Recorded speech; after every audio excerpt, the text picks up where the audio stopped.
Hello and welcome to Science Research Weekly, Season 4, Episode 18, Microplastics-Free Gumbo. Get ready for spatial genome regulation in non-bilaterian animals, revamping antibiotics with endolysins, removing microplastics with Okra and Fenugreek, snake antivenom from a hyperimmune legend, T-Rex's Asian heritage, the 30-day chart challenge 2025, and a rare cancer grant for the Department of Defense. This episode covers material from May 2nd to May 8th. Let's get started with some research articles. First up here, chromatin loops are an ancestral hallmark of the animal regulatory genome. Researchers looked at a variety of animal genomes and their regulation. Now, genomes are regulated by a lot of things. One form is spatial gene regulation, and one form of that spatial gene regulation is chromatin looping.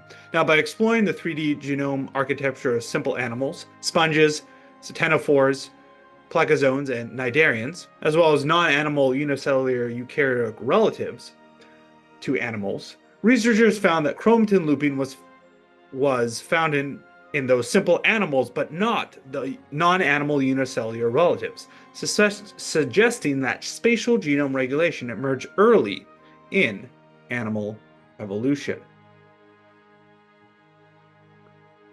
Next up, we have bacteriophage-derived endolysins restore antibiotic susceptibility in β-lactam and macrolide-resistant Streptococcus pneumoniae infections. To tackle Streptococcus pneumoniae, a nasty bacteria responsible for diseases like meningitis, and which can be often multi-antibiotic resistant, researchers combine basic antibiotics with endolysins, which are enzymes produced by bacteriophages, so those are viruses, and those enzymes cleave cell walls. So putting together basic antibiotics, endolysins, they found that it decreased cytotoxicity in human cell lines and increased survival of mice exposed to the bacteria. So essentially, restoring antibiotic susceptibility using endolysins. So really interesting here to help with the fact that we have a lot of antibiotic resistance and it's a growing problem. All right, most interesting sort of off the walls topic for today is this next article, Fenugreek and Okra polymers as treatment agents for the removal of microplastics from water sources. So microplastics, they're in the news a lot. They're caused from a breakdown of large plastics, hard to clean up. They get in everything, including biotissues.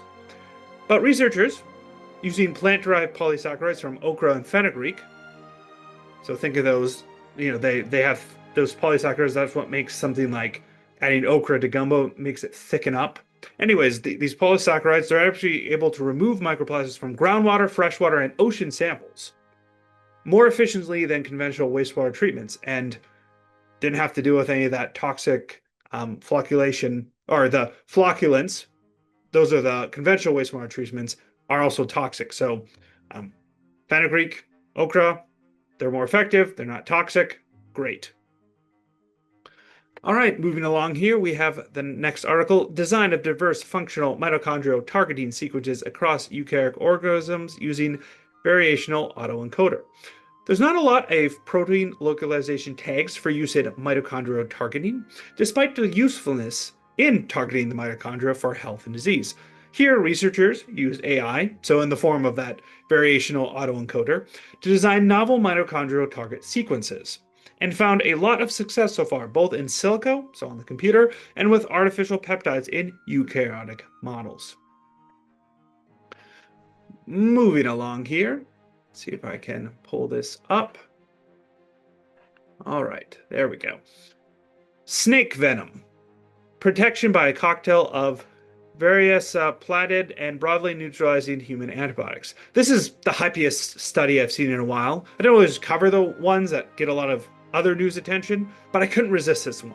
So researchers use antibiotics from a hyperimmune human to develop a broad-spectrum snake antivenom. So apparently the hyperimmune donor, like he let himself be bit anyways, the best sentence in the method section I've ever read, I'll just read it verbatim. So, a hyperimmune human, adult male donor was identified with a documented 18-year history of 856 self-immunizations to venoms spanning 2001 to 2018. This absolutely legend of a human being let snakes bite him, really poisonous snakes bite him over and over again, and his antibodies in his blood could be used to cure snake bites, essentially. That's just phenomenal. Could not talk about this. All right. Let's shift gears a little bit to the past. Our article here is Rise of the King, Gondwanian Origins and Evolutions of Megaraptorian Dinosaurs. So, Tyrannosaurus rex, most famous dinosaur resident of North America.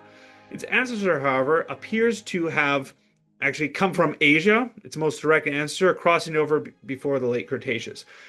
It also looks like other megaraptorans, including like Tarbosaurus, came from Asia as well. All right, and then our final article for today is Gravity from Transactions Fulfilling that Entropic Gravity Program. The final paper here is a review of new developments in entropic gravity based on the relativistic transactional interpretation. So from what I could gather, the theory is that gravity is not actually a basic force or one of the fundamental forces, but rather an effect of a deeper quantum processes. How plausible this? But might be interesting. All right, let's switch gears here. There are 3 new R-bloggers posts. The first one is from R on Every Day is a School Day, simulating a simple response adaptive randomizations. I have to see it to believe it. Where response adaptive randomization, RAR, is a technique used in clinical trials where the allocation of patients to different treatment arms changes based on interim results collected during the trial. So, interesting sort of simulation there.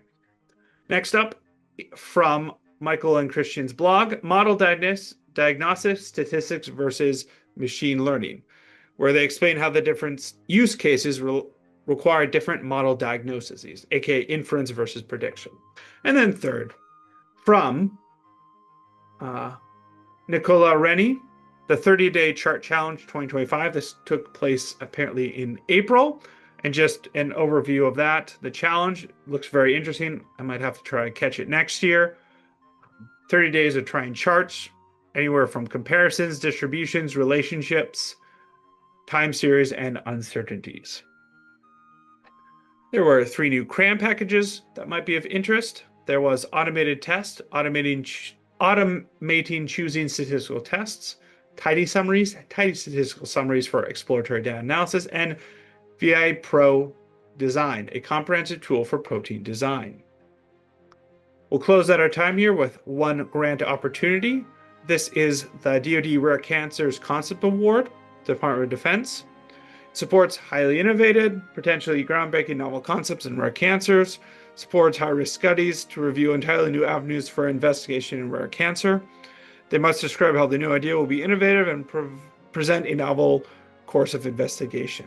So, some distinctive features of this grant: no required preliminary data, and it's a blinded review process. Jambalaya sans polymer. Thanks for joining me for Science Research Weekly. Science on.